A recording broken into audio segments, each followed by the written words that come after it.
Took a split with last night's complimentary plays, cashing in with Pittsburgh getting the job done over St. Louis, losing with the Indians on the run line at Oakland. I have a free play for the Saturday night card on the Arizona-Atlanta game coming up in just a moment. But let's get to your history lesson for today, because back in 2006, something debuted which changed the way the world communicates. It's affected all of us. For better or worse, I'll leave that up to you to decide. Quick, what happened? What little service made its debut back in 2006? Cue up the Jeopardy music. What? We don't have the Jeopardy music? I'm telling you, we really got to increase the budget for these damn video reports. We really must do that. Yes, back in 2006, a little service called Twitter made its public release. Where would we all be without Twitter? Personally, I think without tweets in our life, we'd all be a hell of a lot better, but that's just one man's opinion. But yes, Twitter made its debut back in 2006.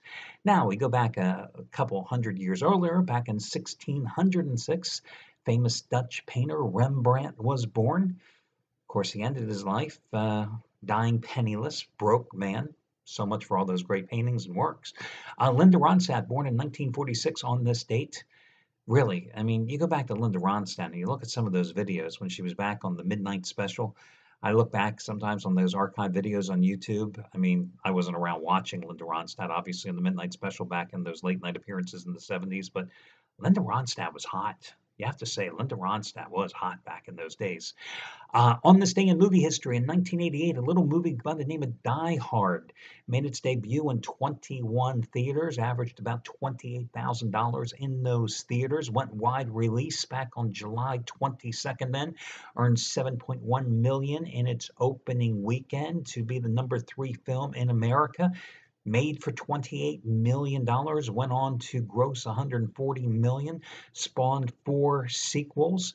Did you know that Die Hard was actually based on a novel by Roderick Thorpe back in 1979 called Nothing Lasts Forever, which was a sequel to a book written in 1966 called The Detective that was eventually adapted and made into a movie in 1968 by the same name, The Detective, starring Frank Sinatra. And because Sinatra starred in that original movie, Fox Studios contractually was obligated to at least offer Sinatra the Die Hard property. Story has it. Of course, Sinatra was like 70 years old at the time, so obviously he passed on it. But Bruce Willis was not the first choice to be in Die Hard. They pretty much offered it to everybody and his brother in Hollywood. They wanted to offer it to Arnold Schwarzenegger as a kind of a sequel to his Commando movie. I don't see how that would have worked, especially since Commando sucked. Reportedly offered it to Stallone, to Harrison Ford, to Don Johnson. Don Johnson. Hey, what can I tell you? Reportedly offered it to guys like even Richard Gere, Clint Eastwood, Burt Reynolds. Eventually settled on Bruce Willis. Can you imagine the Die Hard property without Bruce Willis? But really, when I think of Die Hard, you don't have Die Hard without Bruce Willis, with that first film, without one of the greatest screen villains in terms of not only being a villain, but having that comedic touch, and that being the great Alan Rickman, who passed away about a year and a half ago, pancreatic cancer at the age of 69. Hans Gruber, right? Alan Rickman, just tremendous in that movie.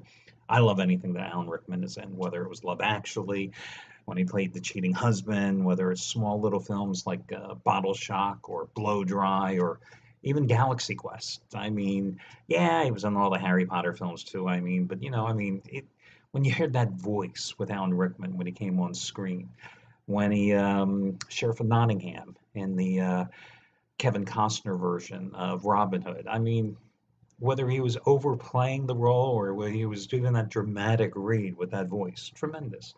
But anyway, that's your history for this date in July. What is today? July 15th. I almost forgot. Let's get to your complimentary play. I'm going to go with Atlanta minus 110 at home tonight with Mike Fultonevich. Fultonevich. Fultonevich. Fultonevich.